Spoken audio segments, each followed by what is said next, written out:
Comparison. అదేంటో కానండి, మనకున్నవన్నీ వదిలేసి ఎదుటి వారికి ఉన్నవి చూసి అరే అవి మనకు లేవే అనుకుంటూ వాళ్ళతో కంపేర్ చేసుకుంటూ తెగ బాధపడిపోతాం.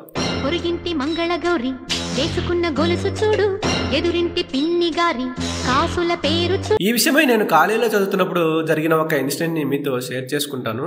ఒకరోజు నేను సినిమాకి వెళ్ళాను అనమాట. అప్పుడే మా సీనియర్ ఒకడు స్పోర్ట్స్ బైక్ వేసుకుని స్టైల్ గా అలా హాల్ గేట్ లోకి ఎంట్రీ ఇచ్చాడండి. అప్పుడు నేను మా నాన్న కూడా బాగా రిచ్ అయింటే బైక్ మీద సరదాగా తిరిగేవాడిని కదా అని కంపేర్ చేసుకుంటూ లోపలికైతే వెళ్ళాను. సినిమా ఇంటర్వెల్ లో బయటకు వెళ్తున్నప్పుడు మా క్లాస్మేట్ ఒకడు బెంచ్ క్లాస్ లో కనపడ్డాడండి. సరే పలకరిద్దాం అనుకునే లోపే వాడు నన్ను చూడనట్టే వెళ్లిపోయాడు. బహుశా వాడు కూడా వాళ్ళ నాన్న మరి కొంచెం పాకెట్ మనీ ఇస్తే తాను కూడా రిజర్వేషన్ క్లాస్ లో కూర్చునే వాడిని అనుకుంటున్నాడేమోనని అనిపించింది. సినిమా అయిపోయాక బయటికి వెళ్తుంటే ఒక దివ్యాంగుడు దాదాపు నా వయసే ఉంటుందండి. 2 కాళ్ళు లేకపోవడంతో చేతులు ఆసరాగా చేసుకుని బయటికి వెళ్తున్నాడు. అతని మొహంలో చెరగని చిరునవ్వు తొణికిసలాడుతున్నా, ఒకవేళ అతని స్థానంలో నేను ఉంటే అందరిలాగా నాకు కూడా కాళ్ళు ఉంటే చక్కగా నడుచుకుంటూ వెళ్లేవాడిని కదా అని అనుకుంటున్నాడేమోనని అనిపించింది. మనలో చాలా మంది ఏం చేస్తామంటే డబ్బు లేదనో, అందంగా లేమనో, ఎత్తులేమనో, వాళ్ళలా చదవలేమనో, ఇలా ఏదో ఒక విషయంలో ఇతరులతో కంపేర్ చేసుకుంటూ వాటి గురించి ఆలోచించుకుంటూ తెగ బాధపడిపోతూ ఉంటాము.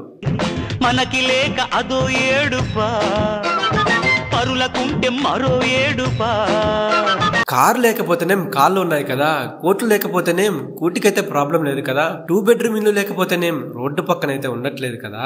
ఈ ఫోటోలో చూపించినట్టు ఇక్కడ ఉన్న అన్ని ప్రాణులకు ఫెయిర్ సెలక్షన్ అంటూ చెట్టు ఎక్కి పోటీ పెడితే ఎంత న్యాయమో, డిఫరెంట్ క్యాపబిలిటీ ఉన్న ప్రతి ఒక్కరూ ఇతరులతో పోల్చుకోవడం కూడా అంతే సమంజసంగా అనిపిస్తుంది. నీళ్ళలో ఉండే చేప చెట్టెక్కగలదా?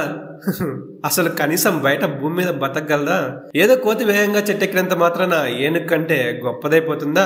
అలాగే ఇక్కడ ఎవరి కెపాసిటీ వాళ్ళదేనండి. So don't compare with others.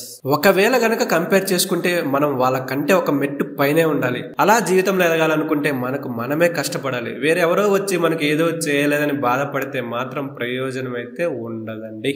అదండి గ్లోబల్ గిరీశం ఇవాల్టి life line. Don't compare with others. Thank you.